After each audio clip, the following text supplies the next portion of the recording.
À l'entrée du site, sous ce filet, on trouve du goémon séché et en partie brûlé. Ce matériel est fait d'algues brunes, rouges ou vertes, récupérées après le retrait de la marée. Comment cela se passait-il? On creusait des canaux de forme trapézoïdale avec un empierrement au fond pour la circulation d'air. Ils avaient de 7 à 10 mètres de long, de 60 à 80 cm de large, avec séparation tous les 50 à 60 cm, permettant, lorsque les algues avaient brûlé, de sortir des blocs de soude de 100 kg environ. Cette soude servait pour la lessive et l'industrie.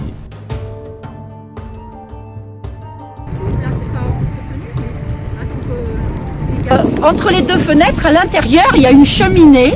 Vous imaginez bien que le taux d'humidité dans ce poste de vigie devait être important. Et puis, si vous regardez à gauche, sur les rochers à gauche, vous avez une partie qui est un peu maçonnée, là, avec des petites pierres. Voilà, alors le douanier, eh bien, il pouvait et il devait se déplacer de la maison au poste d'observation en hauteur. Hein, et il avait toute une zone côtière. Et il y avait ensuite un autre poste de douanier de l'autre côté de la pointe où vous avez le petit phare là-bas. Le site de Ménéham, sur la commune de Kerlouan, est un ancien village de pêcheurs paysans goémoniers, restauré pour le tourisme. Il fut construit vers 1740. Blotti entre les roches de la côte de Légende, c'est un site naturel exceptionnel, à seulement 100 mètres du sentier des douaniers, le GR 34. Il nous permet de mieux comprendre la vie très difficile de ses habitants, exposés aux tempêtes, au froid, à l'humidité, sur un sol peu fertile. Ces gardiens du rivage, obligés de vivre sur place, n'avaient d'autre choix pour survivre qu'une maigre agriculture, la pêche avec ses dangers de cet océan souvent peu hospitalier, et le travail du goémon, autrement dit le conditionnement des algues trouvées sur le littoral. Un petit film présenté sur le site illustre bien la situation. Je me suis permis d'en montrer quelques extraits après autorisation orale du personnel local. La coupe du goémon de rive, goémon noir, était une opération familiale qui se faisait au printemps, à l'aide d'une petite faucille. Ces algues, séchées, étaient ensuite vendues aux légumiers de la ceinture dorée. La cueillette du lichen ou pioca, réputée pour ses propriétés gélifiantes, se pratiquait lors des grandes marées de juin à septembre depuis le début du XXe siècle. La récolte du goémon se faisait toute l'année. En hiver et au printemps, on recueillait le goémon épave pour amender les terres. Les goémoniers, armés de grands râteaux, entraient dans l'eau pour retenir les algues, encore à flot. Le goémon échoué sur la grève était préalablement partagé entre toutes les personnes présentes. Même les enfants y prenaient part avant d'aller à l'école. Le ramassage des algues n'était autorisé qu'à l'extinction des phares de Pontusval et de l'île Vierge. Le goémon d'avril, riche en laminaire, était séché puis brûlé dans les fours à soude pour l'industrie de l'iode. Au printemps et en été, les laminaires, goémons de fond, étaient coupés en mer à partir des bateaux goémoniers à l'aide de longues faucilles ou, à sec, à l'aide de petites faucilles lors des grandes marées. À Ménéham, aucun terrain ne restait en friche. Les nombreuses parcelles entourant le village étaient toutes cultivées ou réservées au bétail. Les hommes amendaient la terre avec du goémon noir ou du goémon d'épave. Les labours s'effectuaient à l'aide d'un arrêt attelé au cheval. Ils y semaient blé, orge, seigle, avoine. De mai à septembre, quand le temps le permettait, les hommes partaient en mer relever leurs casiers, destinés à la pêche aux crustacés. Homards, langoustes, crabes, araignées de mer étaient ensuite placés dans les viviers en attente de leur livraison en fin de semaine. Avant la Seconde Guerre mondiale, les hommes de Ménéham se rendaient à pied, une marchandise sur le dos, jusqu'à Labervrac ou Brignogan pour y vendre leur pêche. Au printemps, avant la remise à l'eau des bateaux, l'état des voiles et de la coque était minutieusement vérifié. se sont installés sur place pour la saison touristique divers artisans qui présentent leurs œuvres, ici des articles en verre de couleur.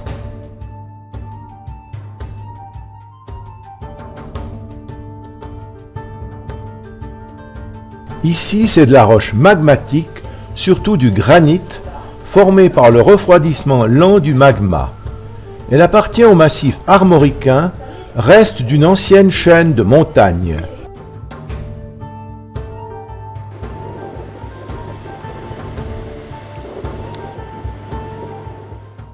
Nous allons nous rendre maintenant à l'Aber-Vrach à divers points de vue. Géographiquement, l'Aber est une vallée profonde, encaissée, creusée par un ancien fleuve côtier, noyé sous la mer à cause de l'élévation du niveau des océans. Nous nous arrêtons au restaurant pour la pause de midi. Nous sommes en marée basse. L'activité de pêche marche au ralenti. Les bateaux sont amarrés ou sur le flanc dans la vase. Dans cette Aber, on pratique la pêche à la truite fario. Dans la partie inférieure, celle du saumon, qui y trouve de nombreux lieux de repos. Quant au goémon, son utilisation a nettement régressé depuis que l'on a découvert d'autres moyens moins coûteux pour l'extraction de l'iode ou de la soude. Sur la rive droite du fleuve côtier de l'Aber-Vrach, voici la localité de Plouguerneau, la commune de France qui possède la plus longue façade côtière avec ses 45 km. C'est un paradis pour baigneurs grâce à ses nombreuses plages de sable fin. C'est son bourg de Lilia qui focalise notre attention avec sa façade atlantique et le phare de l'île Vierge, ancien sanctuaire druidique, puis couvent des Cordeliers au XVe siècle, enfin défense côtière. Si la baignade est aisée mais pas sans danger, en dehors des criques, si la recherche de coquillages, crabes, crevettes ou même poissons, prisonniers des mares en basse mer est ludique, l'accès par bateau peut être difficile en dehors des périodes 2 heures avant et après marée haute. Même en pleine saison, les plages ne sont pas surpeuplées.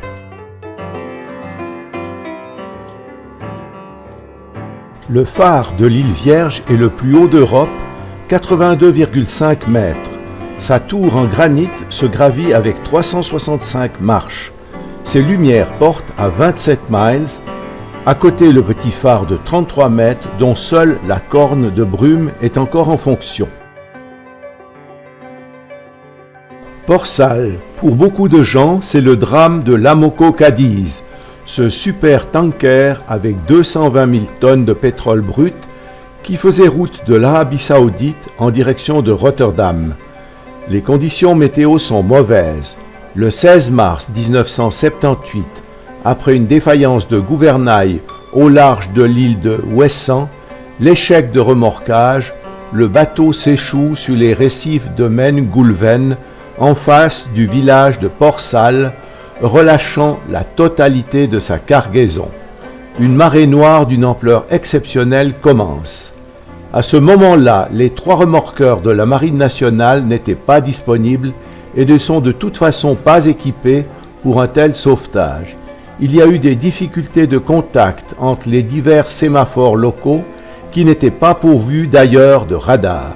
La météo a encore compliqué les choses. Le désastre écologique est énorme pour les poissons, les oiseaux, les coquillages, les crustacés, un peu moins pour les algues dont certaines sont capables de métaboliser le pétrole. Il faudra 7 ans au moins pour rééquilibrer la situation. Suite à cet accident, des mesures sont prises. Premièrement, on crée le rail d'Ouessant, qui consiste à obliger les navires à suivre un certain chemin dans la zone du Finistère et de la Manche. Navigation montante, navigation descendante et transport de produits dangereux. Une zone côtière de 5000 est strictement interdite à la navigation. Les distances seront encore adaptées au cours des années. Deuxièmement, un remorqueur de haute mer spécialisé dans les sauvetages de navires en détresse, l'Abeille de Flandre, est stationné à Brest, Aujourd'hui, il est remplacé par l'abeille Bourbon. Troisièmement, les sémaphores seront équipés de radars. Les pavillons de complaisance verront leur flotte mieux surveillée. Voici l'une des 2 ancres de l'Amoco Cadiz d'un poids de 20 tonnes qui n'ont pas réussi à éviter l'échouage du navire. Aujourd'hui, le littoral est propre, mais à quel prix? Les pêcheurs ont été privés de leur gagne-pain. Les touristes ont fui ces plages polluées. Les autorités politiques et la population ne sont de loin pas rentrés dans leurs fonds, vu que les indemnités imposées aux assurances n'ont souvent pas couvert les frais de déblaiement. Heureusement, en 2018, les touristes sont revenus, ramassent à nouveau coquillages et palourdes, se baignent. Les oiseaux ont repeuplé la côte. La présence de mêmes algues qu'autrefois atteste de la meilleure qualité de l'eau.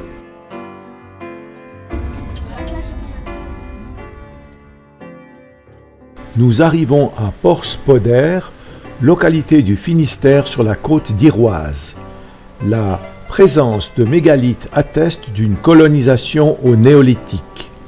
La beauté des paysages y a attiré beaucoup de producteurs de cinéma.